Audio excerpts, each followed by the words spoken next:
Gary, this isn't good. They're coming right for us. Despite my expression, I'm actually quite concerned. Don't worry, I got my lucky anti-air rifle to shoot the birds. Gary, you dip, they're flightless birds. And they don't fly. Bloody hell, just run, you daffodil. I ain't scared of you. Come at me, boys.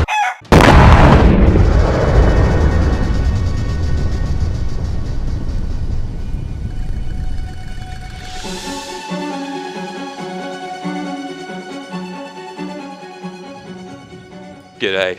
You're probably wondering how I got into this mess. It all started in 1932 after the First World War. This was in Western Australia, and there was still military drafting back then.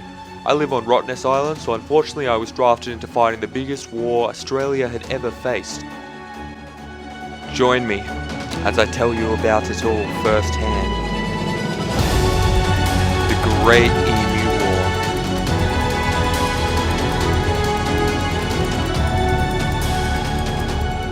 Right, so, after World War I, a large number of discharged veterans who served in the war were given land by the Australian government to take up farming in Western Australia.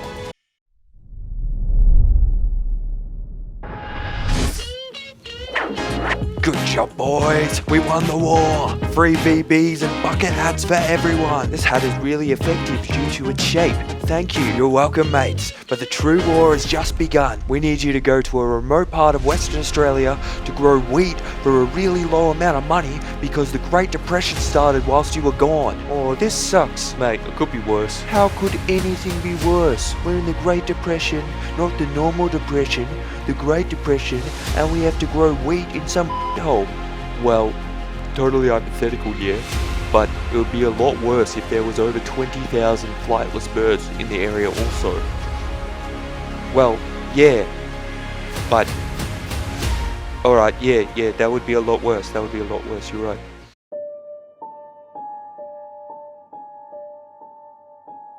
These farmers were encouraged to increase their wheat crops, the government promising and failing to deliver assistance in the form of subsidies. In spite of the recommendations and the promised subsidies, wheat prices continued to fall, and by October 1932, matters were becoming intense. With the arrival of over 20,000 emus.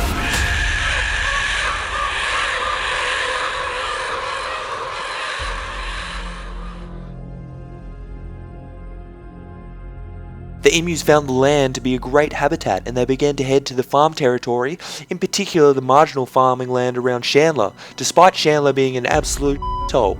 That's what we call a safe insult, by the way, because even if I offend the entire of Chandler, I would still only get a max of 104 dislikes. The farmers relayed their concerns about the birds eating their crops, and the deputation of ex-soldiers was sent to meet with the Ministry of Defence. Having served in World War I, the soldiers/settlers were well aware of the effectiveness of machine guns, and they requested their deployment. The minister readily agreed.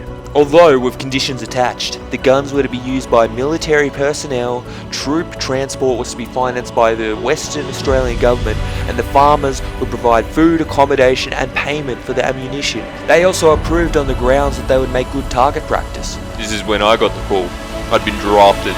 Said goodbye to my mum, my missus and my Sheila, and headed into a place that Aboriginals referred to as Australian Hell, which roughly translates to Chandler.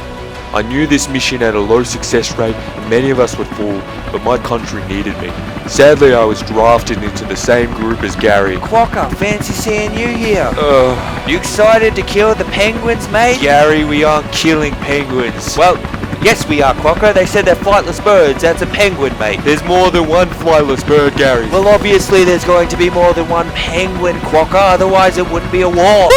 On November 2nd, the army travelled to Campong, where roughly 50 emus were sighted. As the birds were out of firing range, the local settlers attempted to herd the emus into an ambush, but the birds split into small groups and ran so that they were difficult to target. Nevertheless, whilst the first attempt from the machine guns was ineffective due to the range, the second round of gunfire was able to kill a number of birds. Later the same day, a small flock was encountered, and perhaps a dozen birds were killed. The next significant event was on November 4th. A group of over 1,000 emus were spotted heading to their position. This time they waited before opening fire until they were close enough. Gary, mate, are you sure you want to be the one firing? We haven't really killed many birds for the past 2 days. Don't worry, Quokka. It'll be like shooting fish in a crumpet. Barrel. Yeah, exactly. Alright, well, I'll get ammo for you. I'll feed it in.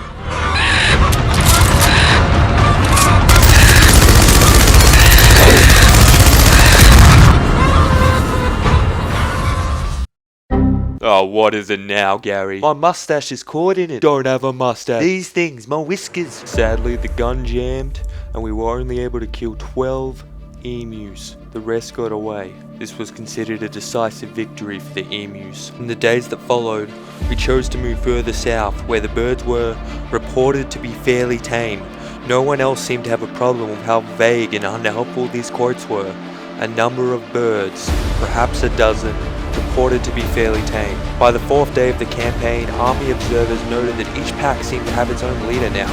A big black plumped bird which stands fully 6 feet high and keeps watch while his mates carry out their work of destruction and warns them of our approach. At one stage we went as far as to mount one of the guns on a truck, a move that proved to be ineffective as the truck was unable to gain on the birds and the ride was so rough that the gunner was unable to fire any shots. By November 8th, 6 days after the first engagement, 2,500 rounds of ammunition had been fired and the number of birds killed is uncertain. One account estimates it was 50 birds. During this whole ordeal, we were camping out with the local farmers. Camping's great, it's one of Australia's best pastimes, but there's a certain point during every Australian camping trip where it turns to complete shit for about an hour. It's not too bad, but yeah, we're gonna play a quick game and spot the difference here, yeah? And all of a sudden, the night is ruined. Gary, mate, do you reckon you can not play Waltzing Matilda this time? Oh, mate, I'm too pissed to play anything but that or Wonderwall. Fuck, alright, just play Waltzing Matilda again. Waltzing Matilda, the emus fucking killed her. Lying in the grass with a dagger up her ass. As I punch a big cane from a pew, I call a billabong. When you come waltzing Matilda with Gary. Wait, I thought of one you like, mate.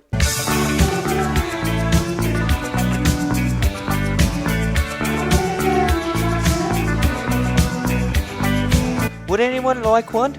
Yeah, no, right, thanks. Some Gary, who's apparently important, summarised the whole event by saying this. The machine gunner's dreams of point-blank fire into serried masses of emus were soon dissipated. The emu command had evidently ordered guerrilla tactics, and its unwieldy army soon split up into innumerable small units that made use of military equipment uneconomic. A crestfallen field force therefore withdrew from the combat area after about a month.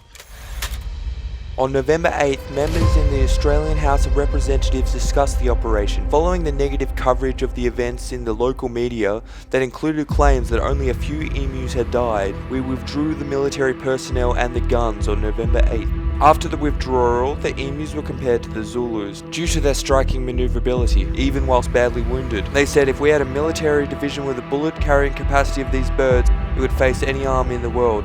They can face machine guns with the invulnerability of tanks. They are like the Zulus who even dumb bullets could not stop. Look, I'm Australian, so I don't know much history outside of Australia. When I first heard people comparing a big bird to African people, I thought, alright, racism was pretty chill in the 1930s. But I looked it up and yeah, the comparison's actually a good point. The emus beat us despite no weapons, and when the British came to colonise the Zulu with guns, ships and cannons, they got completely destroyed by good tactics and spears. The Zulu people still go hard to this day of it. Kinda random, but I just thought it was cool as fuck. But it's not over yet, we ain't gonna lose to emus like that. After the withdrawal of the military, the emus kept attacking. Farmers again asked for support, citing the hot weather and drought, bringing an increase of numbers. On November 12th, we reluctantly agreed, taking to the field on November 13th. The military found a degree of success this time over the first 2 days, with approximately 40 emus killed. The third day, 15th of November, proved to be far less successful, but by the 2nd of December, the soldiers were killing approximately 100 emus per week. They claimed to have killed 986 emus using 9,860 rounds, which is a rate of exactly 10 rounds per confirmed kill. In addition, they reckon another 2,500 birds would have died in results to injuries. In 1935, there was a report that the use of machine guns had been criticised in many quarters, though the method did prove effective eventually. Despite the problems encountered with the cull, the farmers again request military assistance in 1934, 1943 and 1948, only to be turned down by the Australian government. Instead, we left the bounty system in and it was continued. This proved to be effective with over 57,000 bounties claimed in a 6-month period in 1934. By December 1932, word of the Emu War had spread, reaching the United Kingdom. They protested the cull, labelling it the extermination of the rare emu. They described the war as an attempt at the mass destruction of birds. Do you want these emus? They're not just big chickens. They're not even that tasty. Their eggs are shit. Do you want them? Because they'll eat all your tea and biscuits in about a day. Throughout 1930 and onward, farmers had started implementing an exclusion barrier, popularly known as a fence, which proved to be quite effective. In 2016, Donald Trump will attempt to steal this exact idea from us, but little does he know we stole it from the Chinese. In November 1950, the issue was raised once again, asking if the farmers could get a quantity of .303 ammunition for the farmers to use. The minister approved and released 500,000 rounds. G'day mate, could we please have a few bullets? If we got like a couple of thousand, maybe 5,000, 10,000, that would be amazing. Okay mate, we'll send 500,000 to your farm. Emus 2, Australian 0. Generally history is written by the victor, but in this situation no one is able to translate the hieroglyphics of the emu, so we humbly admit our loss, and now we live in somewhat harmony with them. More of an acceptance, we cannot kill you, so we will not kill you. And isn't that what life is really all about?